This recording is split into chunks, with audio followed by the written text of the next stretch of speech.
eyes finish tearing up, and I finally get myself together. It's like a good 10 minutes, right? I come out on the floor, and I sit down. And I talked to my other goddaughter across the table, and I was like, who made the potato salad? And she was like, Vince's mom. And I'm like, who the hell is Vince? And she points to Vince.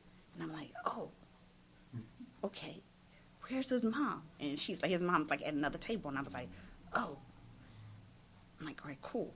Now the table is big enough that we talking about Vince. Vince is at the table with us, but he's sitting so far over that he don't know that we talking about him type of situation. And I'm like, looking at my goddaughter that's sitting across from me. I'm telling her, don't do it. Like, don't do it. You know what I mean? And she's like, oh, okay. So I see her slide her potato salad like away from her food or whatever. So now, like I said, my husband's sitting beside me. And my husband, he like this, and this one across from me, this one on the other side of me, and me, all three of us slapped the spoon fork thing out of his hand real fucking fast, like, pow. Like, and he like, the hell's going on? He was like, don't, like, you know what I mean? He was like, what? He was like, you know what I mean? And he's like, when he was like, Vince's mom made the potato salad. He was like, who the hell is Vince? We were like, he's like, oh. He was like, where's his mom? And he's like, oh, okay. And then you see my husband, he slide his plate.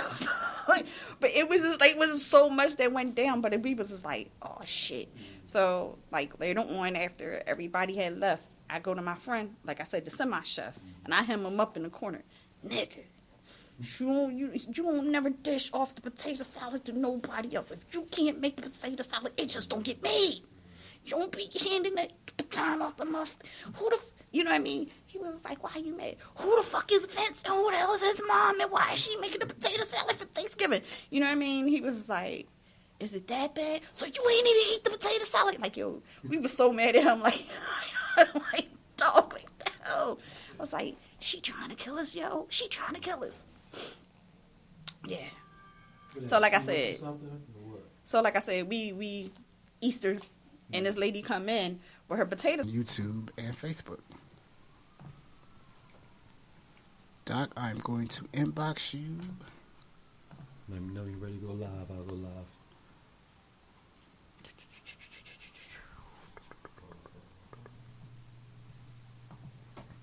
The Jimmy Bonds Podcast. Welcome, family. Welcome.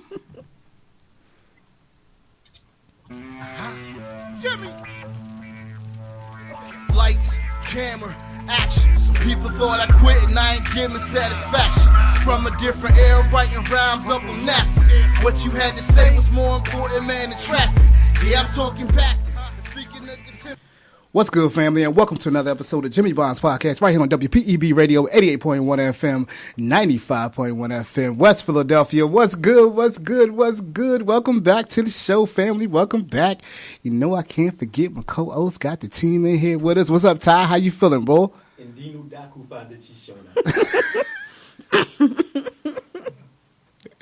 You ain't right, Ty. You ain't right. Oh, good in the neighborhood, JD. Live from the 215. Live from the 215. You know I can't forget my other co-host, Miss Lady T. What's up, Lady T? How you doing? Hey, fellas. How are you? Thank you for the flowers and the red carpet. I appreciate y'all. Oh, yeah. And they real flowers, y'all. They real flowers. She got bouquets of them over here. Yes. Bouquets of them. Happy birthday, Mama. Happy birthday. Thank you. Remember, family, you call us with your comments and your questions at 215-472-0881. Again, that's 215-472-0881. You can also email us at jimmybondspodcast@gmail.com. Again, it's jimmybondspodcast@gmail.com. It's JINNYBONDS podcast@gmail.com. Also, family, remember you can follow us on Instagram at Jimmy Bonds Podcast, on Twitter at Podcast Bonds, and make sure you join Jimmy Bond Podcast Facebook group. Let's continue to open the dialogue.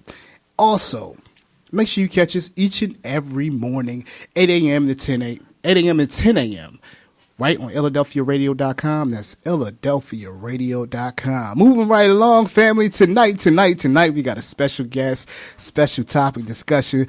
Love having this guest on. I've been wanting to have her on for a minute. Listen, you know, some people say she's a firecracker, but some people would say she's very, very much the one that you need to talk to when you need some therapy.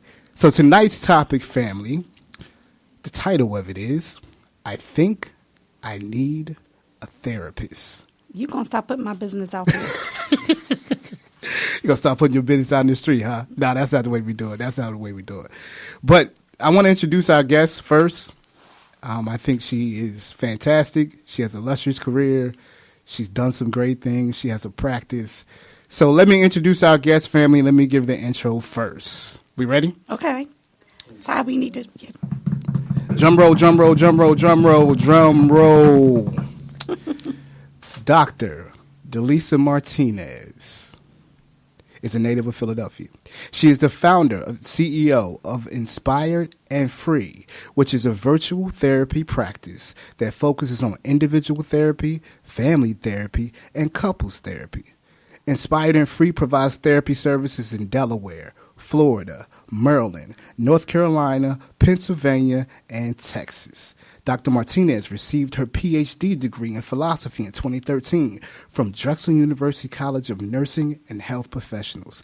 In addition, Dr. Martinez has authored a book titled Manifest Your Mate. I already know what that means, and I'm a manifester. She coming. I'm telling you, she coming. She coming. With that being said, family, she is a CEO, a founder, a author, a counselor, a therapist, a blogger, a vlogger, a public speaker, a transformation healer, a soon-to-be wife, and a mom. I like to describe her as ethical, empathetic, insightful, experienced, empowering, healing, motivated, trusted, and dope. Ladies and gentlemen, let me introduce you to Dr. Dalesa Martinez. Welcome to the show, Doc. Welcome to the show. Welcome to the show. Welcome to the show. Woohoo! Well, thank Yes. you. And Jimmy, I'm gonna write you a check later on. That show was lit. I was like, oh, I sound good. This is what you've done, though. So I ain't do nothing but to talk about what you did. That's all I'm doing. Look at she like, yeah, right. Well, Now, we appreciate you, for Doc. having me. We appreciate you, Doc, for sure. Well, as I do all the talking in the beginning, I'm going to turn this over to T. Let T ask the first question. T, go right ahead, sis. Okay, so I guess my question is, how do I know when I should seek out therapy? you should. No, That's She said So, that's the answer. so. A lot of people are scared about therapy, like especially people of color. Our community, we grow up learning like, oh, I'm supposed to go to church when I have a problem. My mother is proud of me till the ends of the earth. My baby is a doctor, and then when I say, Mom, you should think about going to therapy, she ain't nothing wrong with me. Or if I say I'm in my own therapy, she goes, are you okay? Everything all right? You having a breakdown? And that's not what it is. It's what we used to think about therapy being, because that's how it was portrayed in the media. Even now, Right. like I always hate watching shows that have like therapists in them because they are always portrayed very poorly. And it makes therapy look like this scary, scary thing to do. But really, going to therapy is like going to the gym. So Okay. we have to, we go to the gym, and we don't go to now, we're not supposed to go to the gym just when it's time to go on vacation because we got to look good in our bathing suits. We should go to the gym all the time. We should exercise a few times a week so we can keep our hearts healthy. We can keep our bodies strong. As we age, it helps our muscles move better. Therapy is just a mental gym. It's to keep our minds clear. It's to help us work through all our bits and pieces, because we all have bits and pieces. It's to help us to learn new tools. And then once we learn the tools, and a lot of times people go to therapy because there's something wrong. So once you deal and heal from that thing that's wrong, staying in therapy looks like continuing to unpack how you got into that situation in the first place, or and just keeping the tools. So it's keeping your heart and your spirit and your mental always that muscle like working properly. That makes sense. I get that. Go to the gym. Mental gym. Now look, Doc, I'm gonna put my boy on blast right now, okay? Okay. Put my boy on blast. I've always talked to Ty about getting therapy, right? I've always, because I've been like, yo, I got to go see my therapist, man. I need to go talk to somebody. And my partner here, he's been like, I don't believe in therapy. If anybody need it, So I don't believe in it. it's Ty. He's over here chuckling like crazy. So, what do you say to people that have that kind of philosophy? It's not for everybody, but some people need it and don't want to. Hold on, Doc. Let me clear this up, Doc. Hold on, Doc. Now, yes, I did say that, but there's a part of me that feels as though we can heal ourselves from within. It's just figuring out or finding out how that process takes place. Mm-hmm. Okay. And you're not wrong. Okay. So I go to the gym. There was one point where I was like in the best shape of my life, right? And I was actually helping other people get fit and everything. Pandemic happened. That switched a little bit. Put on a couple. And now I go back to the gym. I know what to do at the gym, but I push harder when I work with a trainer. Okay. And that trainer helps me to move in ways that I don't believe that I think I can move. When I'm like, F this, I can't do it. He's like, no, you can push harder. And then I do. That's you can heal yourself. Most of the time when you come to therapy, you're not coming to get some big epiphany for them to give you all the answers. What a therapist does is help to guide you, to help take off your blinders, to help you see the things that maybe you've been struggling to see. And we all have our stuff that we can't see because we're in it. Like I can't ethically, but I also wouldn't want to do therapy with my family and friends, not because I can't see what's going on, but because I'm in it with them. I'm wearing the blinders the same way they are. So being with someone who is outside of your circle allows you to, they can see the parts that you can't see, and they just help to coach and guide you like, yo, you can push a little harder, you can go a little more, you can dig a little deeper, and help you get to that place of healing faster, more efficiently, ... Okay. And I think that's the reason why I asked earlier that how does one know when they need therapy? Because I'm trying to figure out, do I need to sit on somebody's couch? But I'm a female. I have responsibilities and my life is consistently going. And I juggle it without complaining. But to me, I take it as that's just everyday life. So that's the reason why I asked the question, how does one know when they need to seek out therapy? So if you're thinking about it, then the answer is probably yes. Everything you just said, T, makes me say that's why she needs to be. That's why she should go find somebody to talk to, because when you're everything for everybody, who is the person for you? Nice. It's true. It's true. I mean, Doc, you kind of know me a little bit. So, I was married to a therapist. My ex-wife has happened to be a therapist. So I've always been told, when I'm going through my rough time, you need to go see somebody. You need to go talk to somebody. Oh, you need to go do that. But, Doc, my biggest thing was I've always had a problem matching myself with the right therapist. Mm-hmm. And I've had some not so good experiences. I'm not going to say bad, but not so good experiences. And then I stumbled upon one that was fantastic because she fit me perfectly. Can you talk about, from your professional experience, why it's so vital and important to match the right therapist with the right client? Yeah, that's really important. It's actually one of the things that I pride myself on in my practice. I've been doing this work for 20 years. And I would find, like, sometimes you go to a therapist and your therapist is just burnt out because they've been doing it so much and doing it with so probably the type of person, the problems that they really, when they went to school, they didn't say, oh, I want to work with this type of person. And they end up working with people that they really didn't intend to. And then they get bogged down with all of that. And then you come to them and they're like, I mean, whatever. How does that make you feel? Okay, then, and then you leave like, I don't really think they did anything. And sometimes you're right.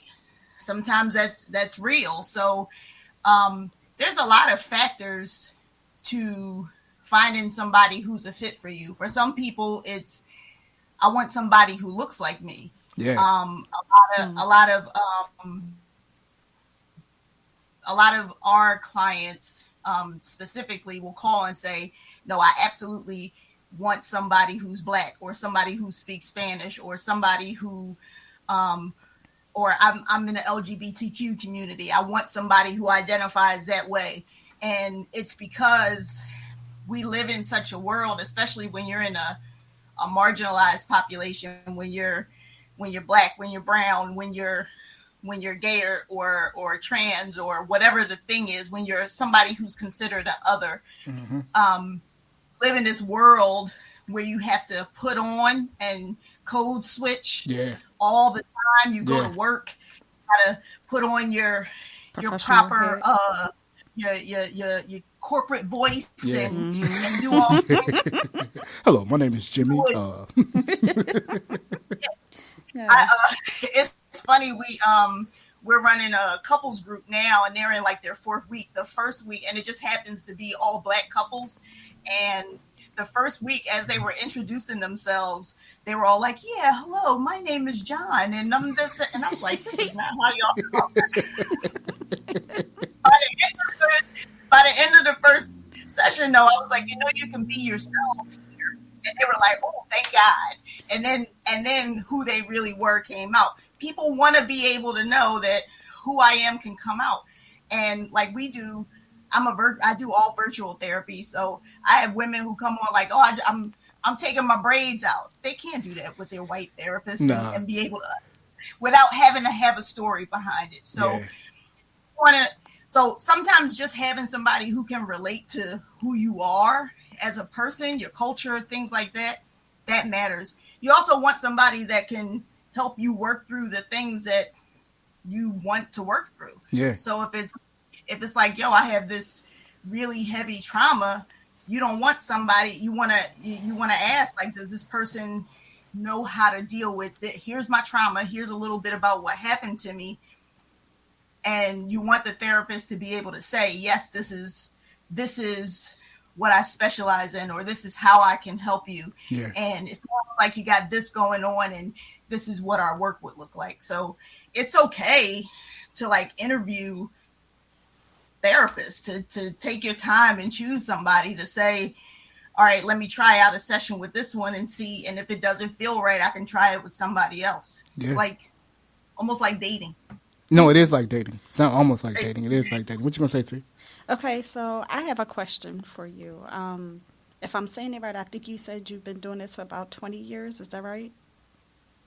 Yep. Yes, ma'am. Okay. Now, with that being said, have you ever dealt with someone where you felt that no matter what the situation was, you couldn't help them, or you just felt that it wasn't as successful as you wanted it to be? Of course. We get into this. Well, I would guess most therapists become therapists because they want to help people heal. They want to help them work through their stuff. But everybody ain't ready. Okay. There's people who, I'm not the therapist. I think I have a strong belief that I can help everybody on the planet. But I also recognize that sometimes me getting them to the end of that healing process is not my work with them. Sometimes I'm just a stop on the way of the journey. So sometimes if all I can do is plant a seed, that's enough. I've had to fire clients before. It got to a place where like there's been like, all right, because therapy is one thing. You go in therapy and you meet with somebody for an hour every week. It's a whole lot of hours between that end of that session and the next time you meet. You got to do some work in there. And if you're not moving forward about it, but after a while, sometimes it doesn't work. Sometimes that person is like, look, you're just not ready. Like, I think I've taken you as far as I can go, as far as we can go together. So maybe I need to refer you to somebody else, or maybe you just need to take a break or do a little more soul searching in this area. And then when you're ready, you come back. Yeah. Sometimes they come back, sometimes they don't. I get that. It happens. It definitely happens. Ty, what you got, boy? Doc, I feel like Superman with 2 capes and a new pair of boots. It's stressful right now. It really is. Your virtual therapy. What are the benefits of doing virtual therapy as opposed to like how it used to be when people go into an office, sit down and talk? You don't have to wear pants. She got on bunny slippers. Now, if the screen is at the top of you, and you should wear I don't need all that. But you get to be in the comfort of your own situation. So it's like I've done therapy in I used to do in-home therapy where I would go to people's houses and do it. And every environment has its like benefits and disadvantages. Doing therapy in people's houses, I had to learn to not be afraid of dogs.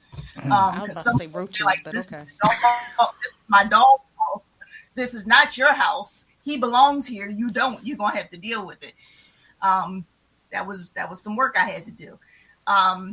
Being in an office, sometimes it can feel a lot of times it can feel safe. Sometimes people prefer to do in-person therapy because they're like, well, I got kids in the house and we're doing couples work. I don't want my kids listening in at the door while we're trying to figure our stuff out.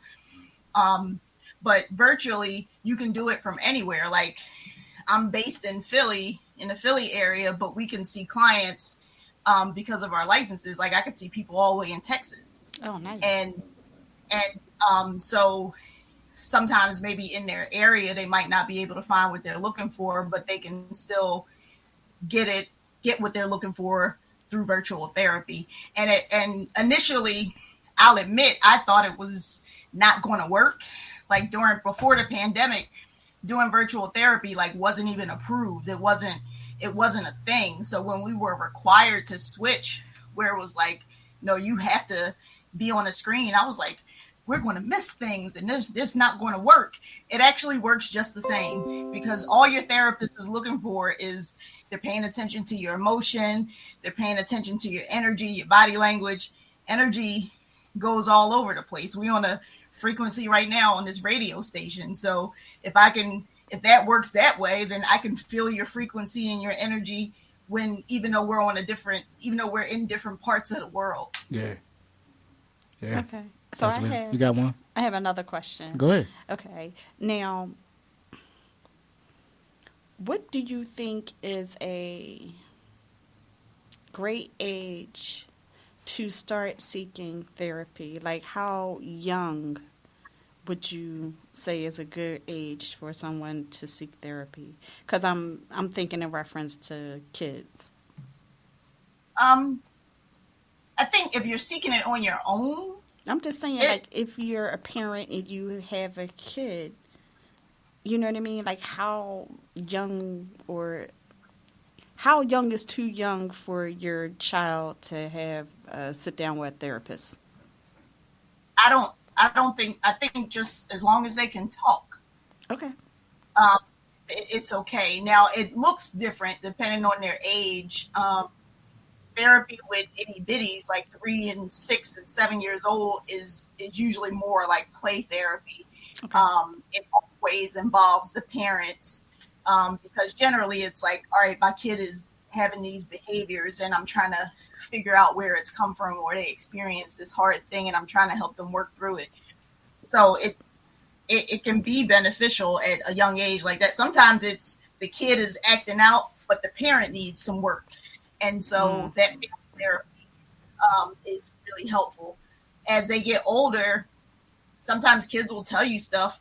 Like, kids know way more because of the internet and they're experiencing way more than we did when we were that young. And so they have questions and they want to be able to talk about it. So I don't think there is a age that's too young. If they can verbalize, like, I'm sad, I'm happy, I'm scared, I'm whatever, I think then if you feel like, you know what, maybe I should take them to somebody the same way you would take them to a pediatrician if they broke their ankle. Yeah. You want to be sure that they get the help that they need. Okay. Doc, can you tell me this though? You know, the thing about therapy is that it's shift. There's a major shift going on now. A lot more people are seeking help. A lot more people are expressing their mental health struggles. In whatever creative capacity they may be doing it, but they're finding ways to try to find outlets to help their mental health. What would you say? Can you talk about the shift that you may have seen for the need of therapy, say pre versus post pandemic? I don't think the need for therapy shifted. I think, well, I'm lying. I think the need for therapy shifted in that we were all in this situation that nobody had ever experienced before. Yeah. And we all collectively acknowledged, like, this is hard. I don't know what to do. So that part shifted. The part that didn't shift is that the part that shifted more was the acknowledgement, like, yo, I need some help. Yeah. And people needed therapy. Like I said, it's 2020 was only 4 years ago. I've been doing this for 20 years. People needed it just as bad 16 years ago as they do now. But the openness, the willingness to say, like, yo, I'm struggling, I think that's what the pandemic shifted. It allowed us all the space to, like, we were all so vulnerable. We didn't have a choice but to be vulnerable together and to say, I'm not doing too well, and have somebody be able to say, me too, let's figure this out, became bigger. I can dig that. I definitely can. We're going to take a quick break, but I wanted to ask this question beforehand. I read on one of your blogs, you talked about the term stuck places. Can you elaborate on being stuck for some people that might not, use that term or what it means, but there are a lot of us who are stuck, and we're just in it, I guess, going in a circle all the time. We just don't know how it's going to end, so we're stuck in this cycle. So can you elaborate on what that is for you? I'll give a good example because I think everybody can relate to it. So everybody, and I know it's not you, but we all know somebody who, even though they're in new relationships, it seems like they're in the same relationship over and over. The person looks different, but it's like, didn't you date him before? Like, aren't you going through the same thing? Oh, you still dealing with that? Oh, it's not. Oh, it's a different person. Yeah. So that is probably like a very relatable way of thinking about being stuck. And it's not because you're a bad person or something's wrong. It's just we end up back in those same situations because we haven't dealt with the thing that stops us from seeking that out in the first place. Understandable. Ty, you got something before we go to break?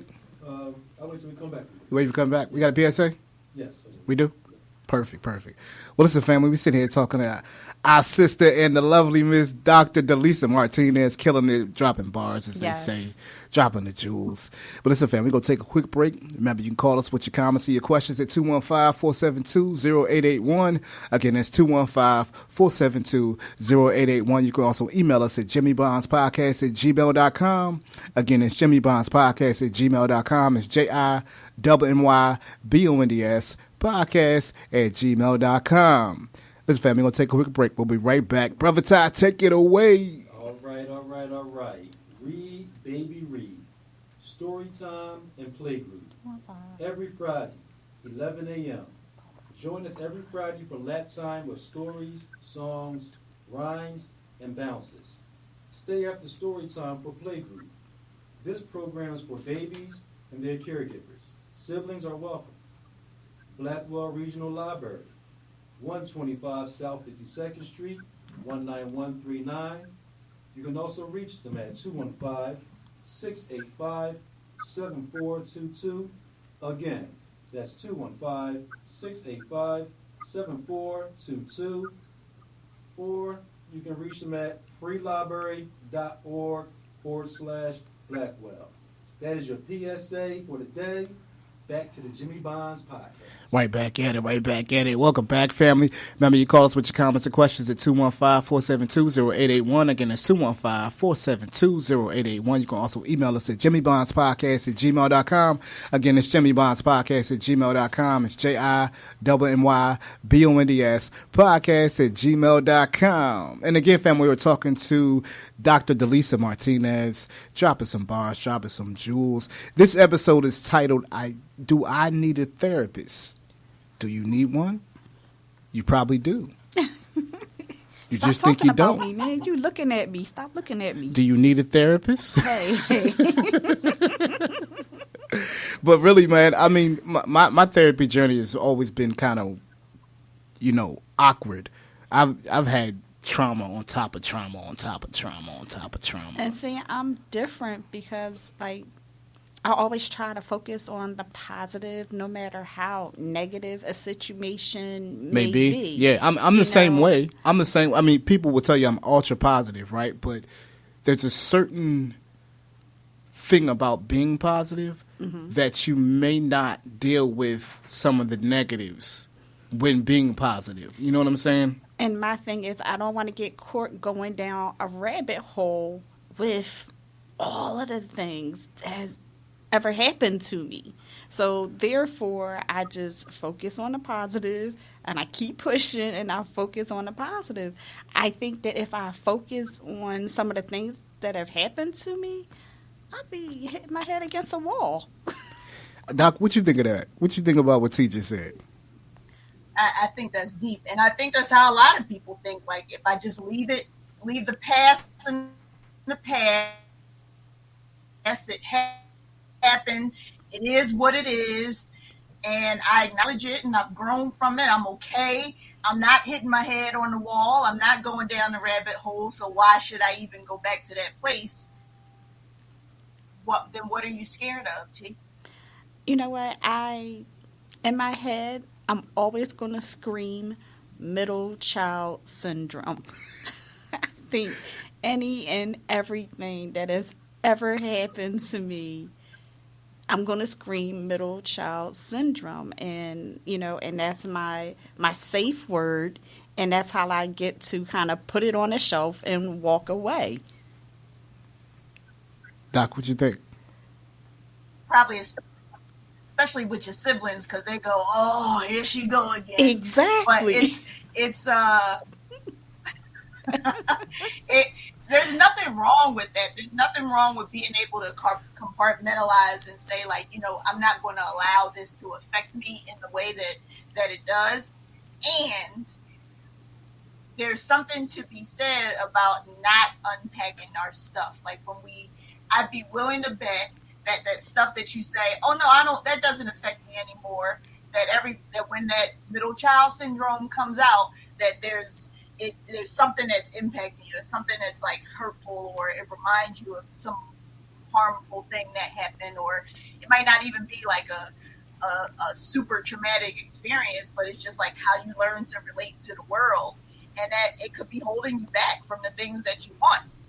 And it's not that it's a bad thing that you're thinking about it positive, all right, these things happen, I'm going to try to keep it pushing.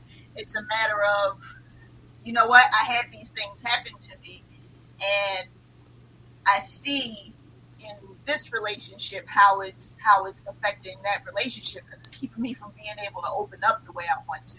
Or I see how it's stopping me from reaching my goals that I want to reach in my career, because I'm so scared to fail that I won't take risks. Or I see how it's affecting me when I parent my children, because I'm so scared to not do the things that my parents did that I'm staying away from even the things that they did that were really right. Okay. Makes I get sense. that. Yeah, makes sense. I mean, I told you my journey has been, I'm just like you. I don't need no therapy. What you talking about? I'm good. I'm great. How you doing? Help, Fantastic. What'd you if say, it's any Doc? help, me and a bunch of other therapists say the same thing. Like, oh no, I'm good. I did my work. Like it's natural to say, especially like I said, when you're that person who usually is everything for everybody, you're the go-to person. You're the middle child, so you probably are the peacemaker in the family. There's all types of stuff going on that you're like, everybody always comes to me with everything. I must have the answers. I must have something, be doing something right, so I can handle my own stuff. And you're not wrong, but at some point it probably gets heavy, and you don't need, and we learn when we're in those roles to not even recognize how overwhelmed we are, because we've never had an opportunity to be. Okay, I think you just explained the reason why I tend to drink wine. Kind of heavy on Fridays and Saturdays. So you get to put it away, you get to sit it down, you get to like, all right, I'm that's your decompressing. That's you. Yeah. All right, I don't have to hold this anymore, or I'm not going to hold it. Here's my escape, and we all have them. I'm not going to. I never tell unless they're like have an addiction or something. Like drink the glass of wine. Do the thing that feels good, and also know that if that's the only outlet, maybe you need another one. Just maybe. I'm not saying that you do. Just maybe. Well, what you gonna say? You got something to say. Say what you gonna say. Go ahead. Say what you gonna say. I said this one in my head since you asked, because I was trying not to say it. Get it out, girl. Get it out. This is the reason why chemistry class is so important. You see, you mix the biological chemistry. How your chemistry does with that wine. Yeah, I know. That's the reason why chemistry class is so important. It's vital. It really is. It's vital. We was talking about chemistry class last week. Now I'm not gonna let you talk about that because people gonna think there's something wrong with her. What you say, Ty? She might need the therapy. The way she was talking last week, we might need to make sure. Doc, go ahead and sign her up, Doc. Do your consultation, because this one over here, we a little worried about her, so it's just a little bit. but nah, for real.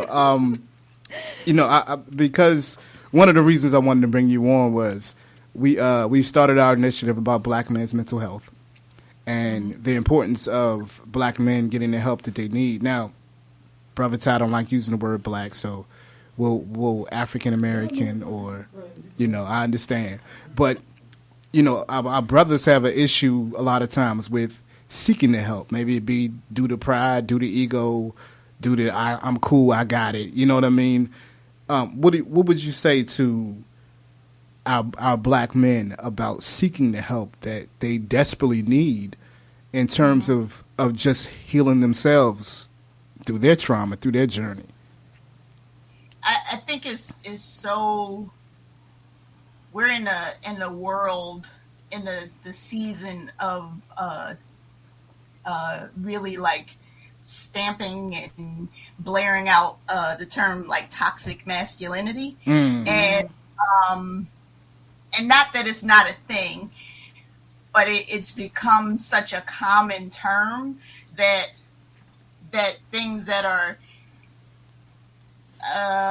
traditionally deemed like masculine traits are pushed, are deemed like negative. And so from a very young age, traditionally, not in every family, of course, but little boys get taught to hold their emotions, that they're supposed to be the providers, they're supposed to be the protectors, they're supposed to take care of other people, especially if it's like a little boy who grows up in a house with like a single mom. You're the man of the house, you have to be strong, you have to be all these things. And women get these messages too, it's just in a different way. And I think T was kind of speaking to how women get those messages, like having to hold the space for everybody and having to be strong emotionally. But men don't get the opportunity, not in public at least, to be able to talk about the hurt, the vulnerable things, when things get hard, that just the pressures of being a black man in this world, of having to do that code switching, of being afraid every time a cop, you see the red and blue lights or whatever the thing is. Like, there's so much fear that men, black men specifically, men of color specifically, have to endure, that a lot of us have no clue. We have no experience with, because we aren't in that experience. And so there are lots and lots of outlets for women to be able to talk about those things. Like, even women talking to their girlfriends. Women talk so much more openly and vulnerably, and your girlfriends might know more about you in certain cases than your partner does. And but men are taught we don't get to deal with those things that way. We don't get to talk about the places that we hurt. We don't get to express our feelings, and they're just supposed to stuff them and hold them and deal with them, and then we wonder why they explode. Okay, so I have a question, because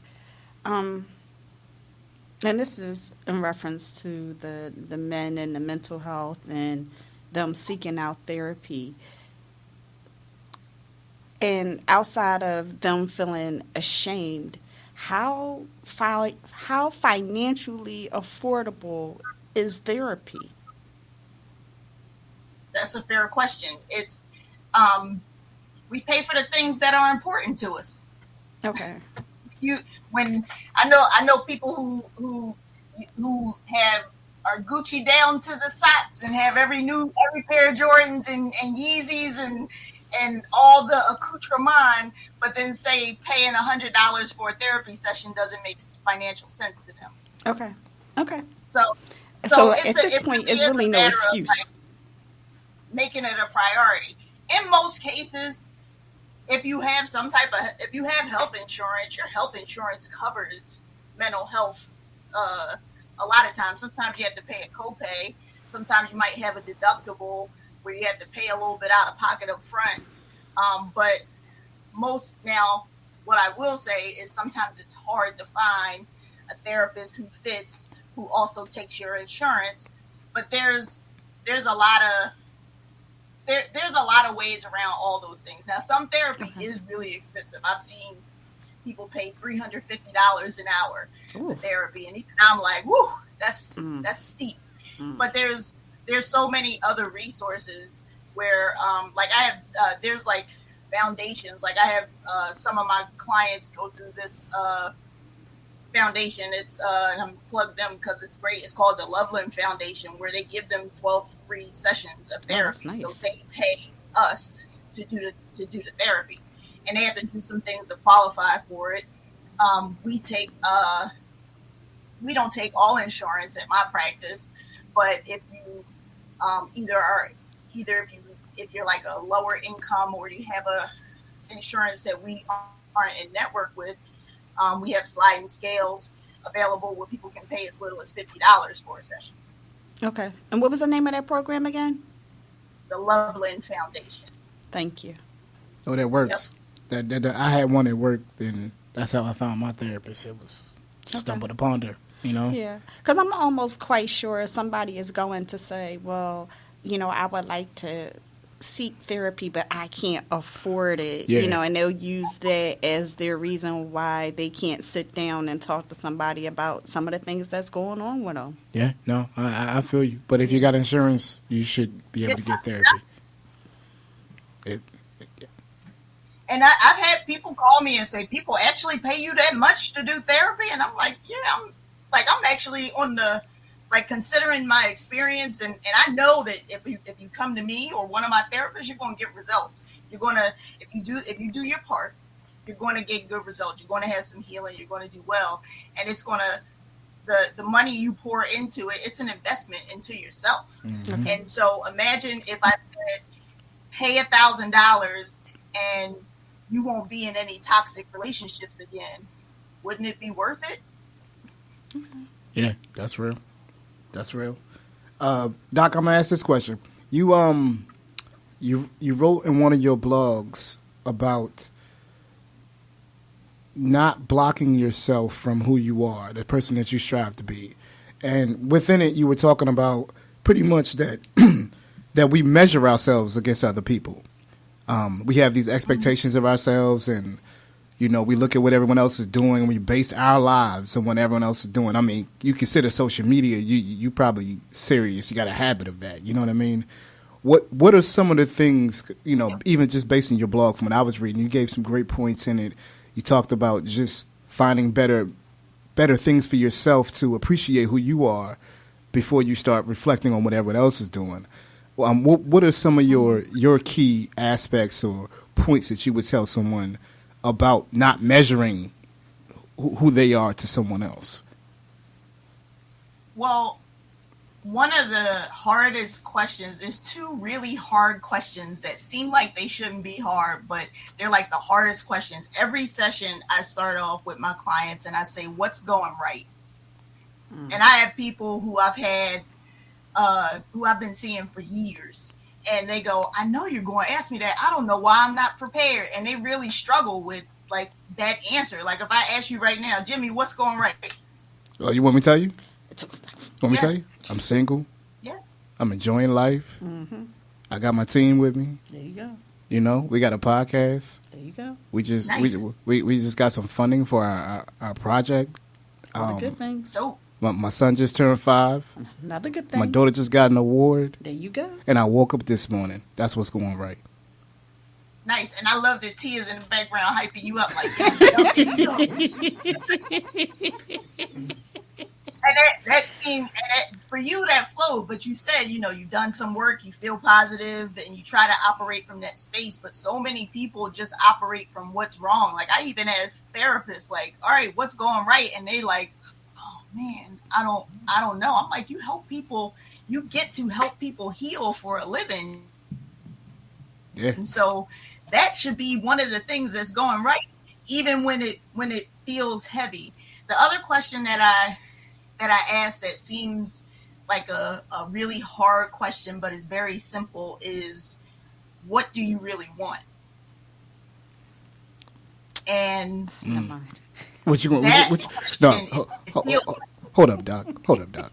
If you could have just seen T, Yeah, the light bulb came if on. you, it was like she had like an epiphany, a light bulb over her head 75 watts. when you. So I said 75 watts. When you said that, she looked up and was like, oh, that's it. That's what I've been thinking A about. mansion, a yacht, a Maserati, a Hummer Sport. Yep.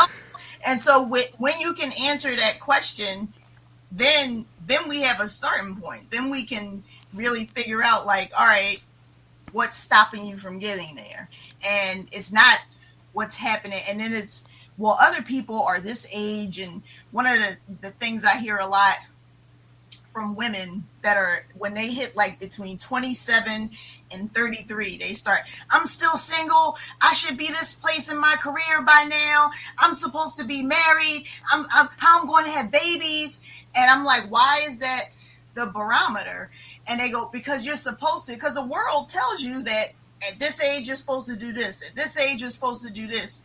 But when we stop operating from what the world tells us that we're supposed to do, and really start thinking about, all right, this is what I want for my life. This is who I want to be. This is what happiness means to me, what kind of peace I want, what kind of joy I want. Then you can really map out like what that looks like for you. And it makes it not easy, but simpler. Now it's simple, but it's definitely not easy to, really start. That's when you want to put the blinders on and stop letting all the outside influence come in and say, you know what, let me just walk on my path. Okay. And so- where I am is perfectly fine. That's that part, because that was one thing I saw consistently with you was like being okay with where you are. You know, like you're good where you are, or you're great where you are. My bad. T, go ahead. Okay. First of all, Are we allowed to cuss on the show? No. I want to, but no. Okay. Because I guess my question is, what's the difference from, like right now, I'm in a very good place. Food, clothing, shelter, anything I need, I can get, I have. So I guess my question is, when I start to complain about the small things, does that even mean anything? Because I have so many positive things going on. Should I not complain about the small things, or should I not even concentrate on it because I have so many good things going on? That's a good point. So I'm going to just yell, middle child syndrome.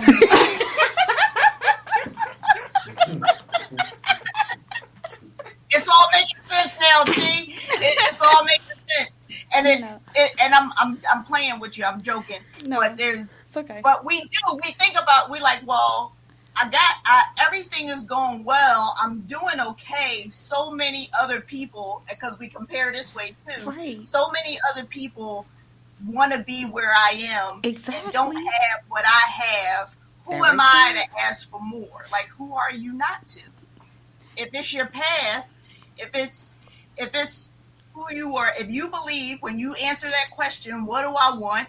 Because usually what comes with that is like, what am I even on this earth to do? And if you feel like what you're supposed to be doing is more, then you're probably right. And because so, I mean, at this point, I'm thinking, if I'm asking for more, then I start to sound greedy, or I start to sound like selfish, ungrateful, selfish. Because I have a house, I have a car, I have a kid, I have a husband, I have a job. Who am I to complain or sit there and say that I want more? I should be happy with what I have, because some people don't have what I have. You should be happy with what you have, because it's where you should be happy with it, because it's where you are. Okay. You don't have to be you don't have to feel like it's complaining because you want to do better. Okay. You don't owe anybody any explanation or apology because you want to be something more than what you currently are. Just because it's good enough for them doesn't mean that it's good enough for you. Okay. That's real. Because you could have all the money in the world and still be miserable. Okay. You know? Thank you. You're allowed. I think from a spiritual standpoint, I'm very big on we are allowed to be on this earth abundantly. We're supposed to seek out everything that's for us. And that doesn't just mean material things, but the material things will manifest when we become the better versions of ourselves. They just show up. And it's because we're walking in our path. We're doing what we're supposed to do. We're focusing inward, doing our own work. And it takes us to a place where we start realizing how worthy we really are. And the things that we're worthy of just start to show up. That's real. I understand. Law of attraction. Yeah. I'm worthy for 3 wives, 6 cars, 3 houses. I'm just playing, Doc. I'm not serious. I'm just playing. The journey. I'm not. I wasn't serious about that, Doc. I wasn't serious at all. And y'all said I need therapy. Ty, boy, what you got, man? I know you got something over there, boy. Doc, if I'm a client looking for a therapist, what are some of the qualifications that I'm looking for with that therapist? Can they help me with whatever I got going on? Okay. And I mean, it's one thing to look for like a certain level of experience or a certain degree or anything like that. But really the question is, like, you can have somebody who, when I was an intern, to look for, I had zero experience. I still help people on their journey. So it's just a matter of, does it feel like this person is committed to helping me work through my stuff? And if the answer feels like it's yes, then they're the therapist for you. Now, again, I'm Superman with 2 capes and a new pair of boots, right? Uh-huh. What if the issue is family members or spouse that are the obstacles. Like how is a person supposed to handle or deal with that if it's in-house where the problem is at? It usually is. It usually is. It's usually the people who are closest to us that are our biggest challenges. The people that are outside of our situation, we don't care about them. We're not invested in them. So they might impact us, but not like your mom will, or your girlfriend or your daughter. So when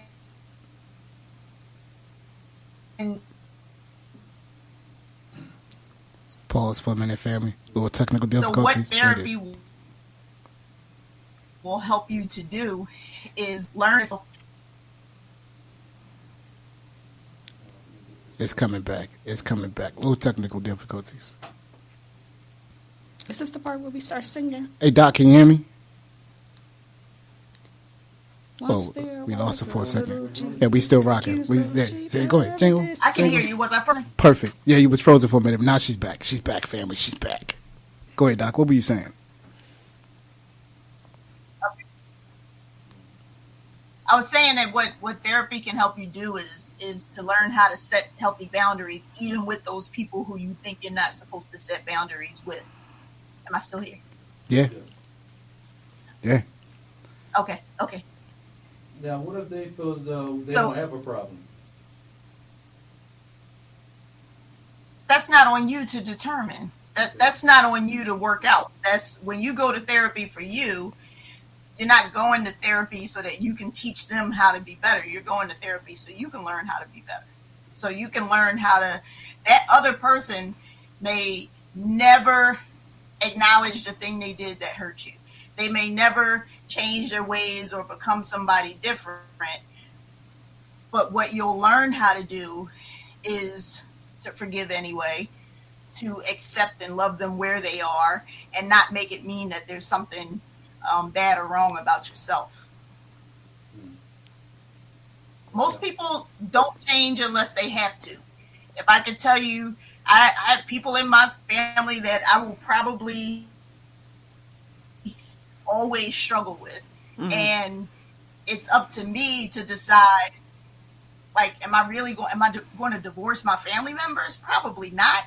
Am I going to, and even if I wanted to, I couldn't anyway. Not like your blood ties. You can't get rid of them even if you wanted to. So I either decide, now if it's absolutely unhealthy, that's one thing. If they're causing you, if you're in a dangerous situation, then yes, you cut that off. But if it's just a matter of, I just want them to acknowledge these things, or I want to deal with it, I want them to deal with me or talk to me in a certain way, we might have to, when we make the decision and learn to accept, like, this is just who they are, and I know that they mean well, and I get to still love them and have a relationship with them, and it might not ever be. Sometimes we have to grieve the idea of the relationships that we wanted to have with our family members. And once we go through that grieving process, then we can really accept, like, all right, this is my dad. This is who he is. But I love him anyway. And I accept him where he is. I might not be able to go to him with the problems that I want to be able to go to him with, but I can still love him as my father. Okay. That's not easy to do, by the way. No, it's not. You talked about something too. It was keywords you said there. I thought we should jump on real quick. And that word, forgiveness. But do I have to? Why that word is kind of like, it's a healing word and it's also a painful word. And it's one of them words that I think a lot of people are just like, well, I'll forgive, but I won't forget. You know what I mean? And it's like they're not even letting go of those things because they're holding on to them. And, I mean, for me, I can attest to this. I've had to forgive some people who were very close to me in my life just for my own healing. Whether they changed or they didn't change or they stayed the same, I had to forgive them for myself. Because if I didn't forgive them, then I wouldn't have got past that pain or that trauma or whatever that experience was. And, forgiveness goes a long way. It's not easy. It's not. Sometimes it's not healthy because you might forgive and be like, I just forgive you and get over it. But forgiving is a tough word. It's tough. It ain't easy. Doc, what you think? With that word forgiveness, what do you think of that? It is hard. Michael Beckwith says, when I forgive you, I forgive myself. So when I allow the space to, me forgiving you doesn't mean what you did was not wrong anymore. You still wronged me. You hurt me, you harmed me, whatever. But I am making the decision to forgive myself for allowing you to treat me that way. I'm forgiving myself for holding it for so long. I'm forgiving myself for letting it control me for so many years. And so when I can never speak to you again and still forgive you for the things that you've done and acknowledge your humanness and know that you probably came from a hurt place and that's why you hurt me. And I don't have to partake in that anymore. And now I get to let myself off the hook, give myself some grace for trying to stay in the place where I was just trying to get an apology for so long, where I just needed the justice, where I needed you to acknowledge it. Because if it never comes, do you never move on? Yeah. Or do you decide that it's important? Like, no, I got to live my life. So it's time for me to let that go. That's real. Okay. T had her hand up like we was in class. She's like, teacher, I'm here. Here, teacher. So this is my question. If I forgive someone, doesn't that make me weak? No. It makes you extra strong. That's what I would think. I mean, because on their end, they be like, oh, she just forgave me. Oh, she kind of soft. Or am I crazy? If you forgive them in the sense that I forgive you and then I allow you to treat me the same way again, then I wouldn't even call that weakness. I would just call it you living in that you've probably been traumatized and you're living in that. But you're being vulnerable, which is what I think you're describing. If I forgive you, then it's me being vulnerable. Being vulnerable is a strength. It's not a weakness. It's something that people are pretty scared to do. And so being able to say, you did me dirty and I see you, I'm not going to let you go there again, but I'm going to forgive you because it's not even about the other person. Yeah. It's not at all. It's whether or not they acknowledge that you forgive them or any of that is not the important part. What's important is that you allow the space to let go. No, See? Maybe I just will never really understand the meaning behind forgiving somebody. And that's just me. And I guess that's something I'm going to have to work on personally. But because it feels like a power. It feels like you give up your power, but they have the power over you as long as you don't forgive them. See, call me Petty Patty because I will hold a grudge. Do I need a therapist? Do I need one? Maybe. Possibly. But we got to do a radio idea. You listen to WPEB Radio, 88.1 FM, 95.1 FM, West Philadelphia. Ty, take it away real quick, bro. All right. Adult Basic Literacy Classes. Mondays, 12 p.m. Made possible through the support of Comcast. Do you know an adult who wants to learn to read or write? We're offering free basic literacy courses for adults to help them improve their basic skills. For more information, call 215-868-8664 or email adultlearning@freelibrary.org. Lucian E. Blackwell Regional Library, located at 125 South 52nd Street, 19139. Their number is 215-685-7431. Again, that number is 215-685-7431. And that is your PSA for today. JB, back to you. My man, Ty T. Wilder Ramos. Appreciate you, boy. Listen, man, Doc, I'm going to ask you this question, right? So this is me. I be scrolling through social media sometimes, and I see these people giving advice about relationships, and I don't see any professional ever there to even give any kind of response to this. They just sound like they're just giving responses willy nilly, and I'm sitting there like, you guys aren't even professionals. I'm talking about, Doc.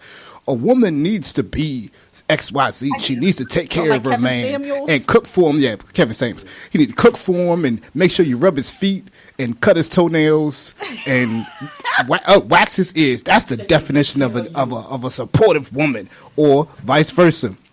Nah, the man needs to make sure that he provides every day for his woman, that he drives her to work, he picks her up, make sure he get the dirt behind her ears. That shows that he loves him.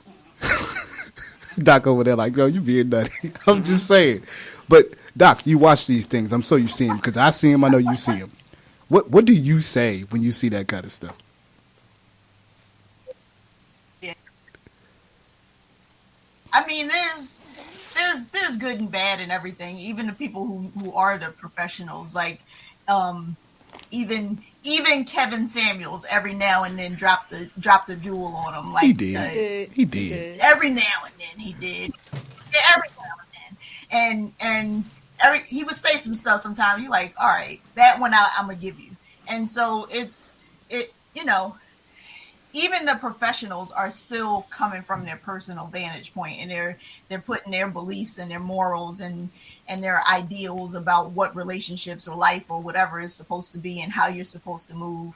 So I'd say always just take the good with the bad, decide what fits, like, because we could spend all day arguing about what's wrong, but being able to say, all right, even a broken clock is right twice a day.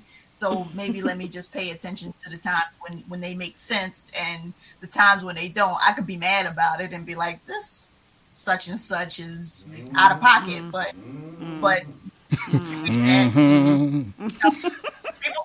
for it gets them what they're looking for. They're looking for the attention, the follows, the likes, the going viral, and all those things. And the controversial stuff is what does it. So I don't necessarily agree with it or think that it's all healthy, but who am I to judge if that's how somebody wants to live their life, then okay. Doc, they be going in though. They be on some ridiculous, like, I'm sitting there saying to myself, like, most of the people that's watching this is basing their relationship on what these people are saying.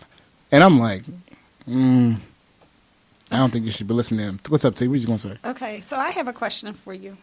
How many different types of therapists are there out there? I mean, you got to have one for a mental, you got to have maybe a relationship therapist. Mm-hmm. Like, how many other kinds of therapists are out there? Because I'm quite sure one therapist cannot be professional about everything or knowledgeable about everything. What you think, Doc?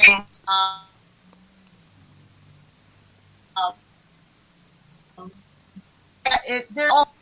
We're on Zoom, listeners. Hold on, family. We on StreamYard, and we got a short Wi-Fi, so excuse me real quick. I want to make sure we get Doc with what she was saying. Doc, can you hear me? Yes. Okay, what were you saying? Again, my question was, how many types of therapists are there out there? A whole lot, and there's it really the same way, like I was saying, like when you're asking the question of what type of are you the therapist for me, when you're asking those questions, there's some people who do, like, I'll do couples therapy and then also do individual therapy with them as well. Okay. But if they want to work on, like, maybe their ADHD, I'm not the one. Okay. For them. Like, I would refer them home. And not because of anything other than that, it's just not my specialty. So there's for every kind of problem that's out there, there's usually a therapist for it. Okay. Makes sense. Okay. Makes sense. Start making up stuff. Yeah. Start doing it. Yeah, There you go. Start There making you up go. stuff just so I can find the therapy. Doc, let's talk a little quick segment about, or quick question about you and Inspired and Free. And, you know, when you, first of all, what does Inspired and Free mean to you? So, Inspired and Free comes from this acronym that I started a really, really long time ago. And the acronym spells out life, and it's love, inspiration, freedom, and empowerment. Wait. And that's Say it always again. what I Say it again. Love. wanted to embody. You said Oh, man. love. Inspiration, freedom, and empowerment. Love, inspiration, freedom, and empowerment. Yep, go ahead. My bad. Those things are always just what I wanted to embody. So I want people to feel loved, and I want them to feel empowered, like power in that love, and those things can inspire you to move in such a way where you can be free to be who you are. And so Inspired and Free is just like the short version of that. I can dig it. I like it. Love, inspiration, freedom, and empowerment. What you think, T? I get that. Yeah? It makes sense to me. Makes a lot of sense, don't it? I Ty? wrote it down. You said what? I wrote it down. You wrote it down. Of course, Ty wrote it down. Of course he did. He's gonna use He's it. gonna use it. But tell his son that. You gotta live some life, son. Life. Yes. T, you got anything to say before we let Doc go? Thank you for answering all my questions. I'm going to go ahead and get your personal information from Jimmy. So we might be having a virtual conversation sometime in the future. Nice. I think so. I think you should holler. I'm just saying. I mean, I know y'all jealous of my little chemistry thing I got going on. But No, I ain't jealous of it. I'm scared of it. I'm with a word and concern and stuff. Seriously, I'm concerned. Highly.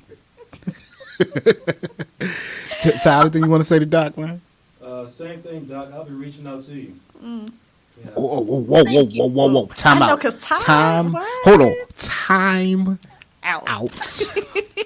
Call the TO. Go to commercial break.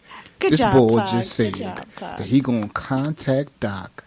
And I'm telling you, I've been working with Ty for like 5 years now. And I can tell you, every time I talk to this boy about therapy, I don't believe in therapy. I don't trust them. So to have Doc come on tonight and have Ty end it saying, I'm going to give you a call. Doc, you're doing some things over there, Mama. You're doing some things. Yes, thank you. I acknowledge that I have a certain set of skills. If you can get denied to come in that joint, you know you're doing some good work. You know you're doing some good work.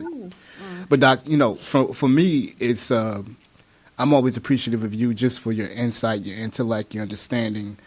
I know you have a lot of clients, you have a lot of therapists, you're a busy woman. So I appreciate you for coming on tonight and sharing your expertise with our listeners and our team, and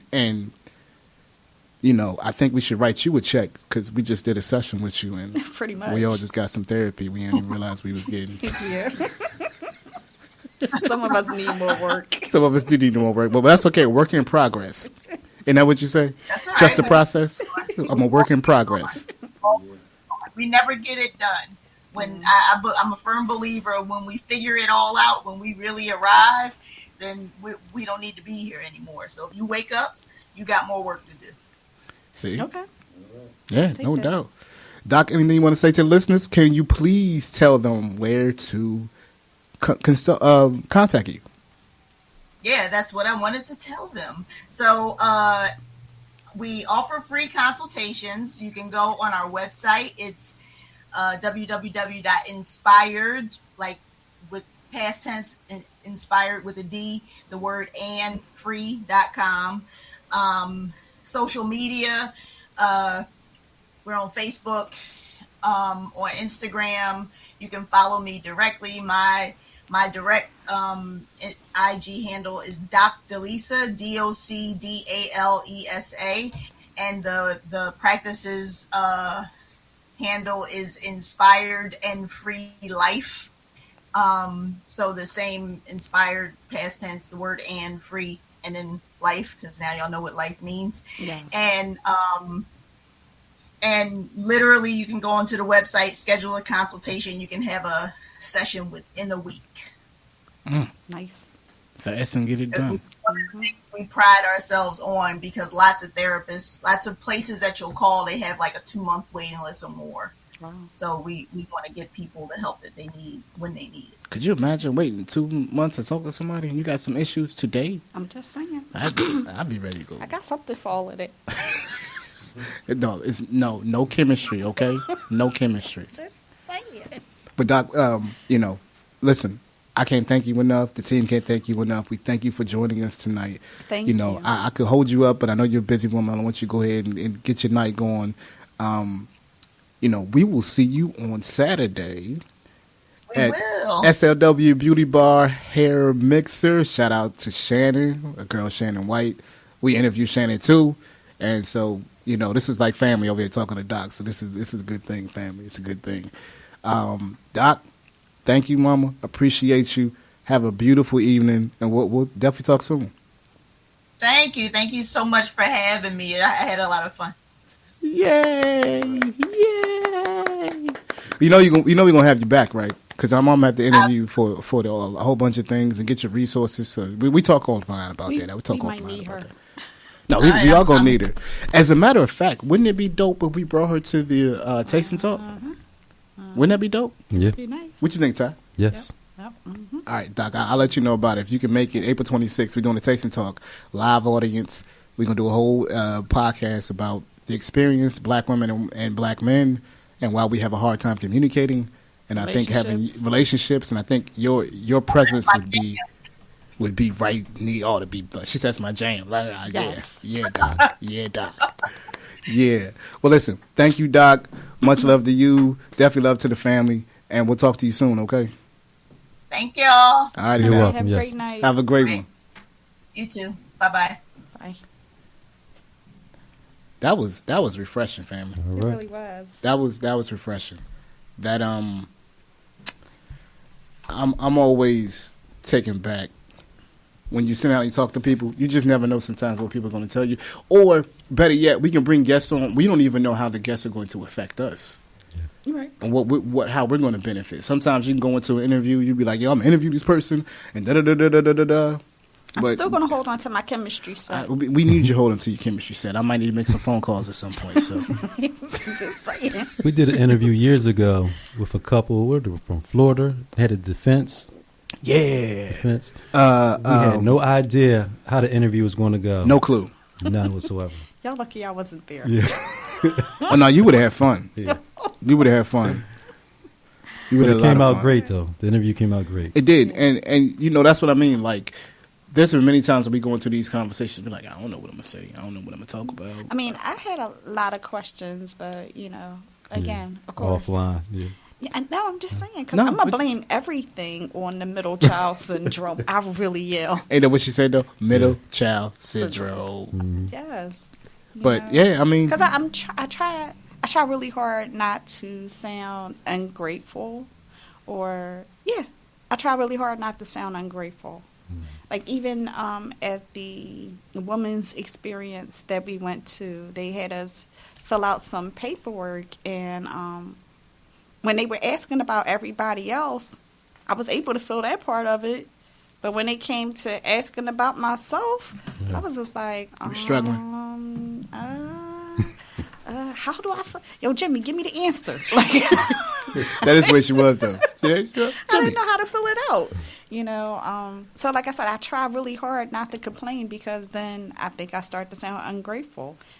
And honestly, when I sit back and look, I have the basics, and I know there are a lot of people to my left and right who don't have the basics. So who am I to complain? I think with me, I let a lot of things go until it gets to a point where I'm like, now I got to... Well, this is why chemistry is important take for that those chemistry. moments. I don't know if we My want that chemistry kind of class gonna have me on channel 6. Seriously. The We first got a 48. hostage situation. And I'd have to come get bell tie out. No, thank you. I got time. I got bail money for you. Look, I'm just saying. They'll find a crazy mug shot of me. I'm just saying. Crazy. Yeah, I think we might be calling Miss Martinez a little sooner than what she Than thought. what you thought in the original? Yeah. Deal with these 7 personalities I have. Yeah, I'm just saying. No, man. You have 7? I think I got like 12. Oh yeah, I think I got you beat, but then I am a girl, so yeah. That is amazing. Yeah, 12.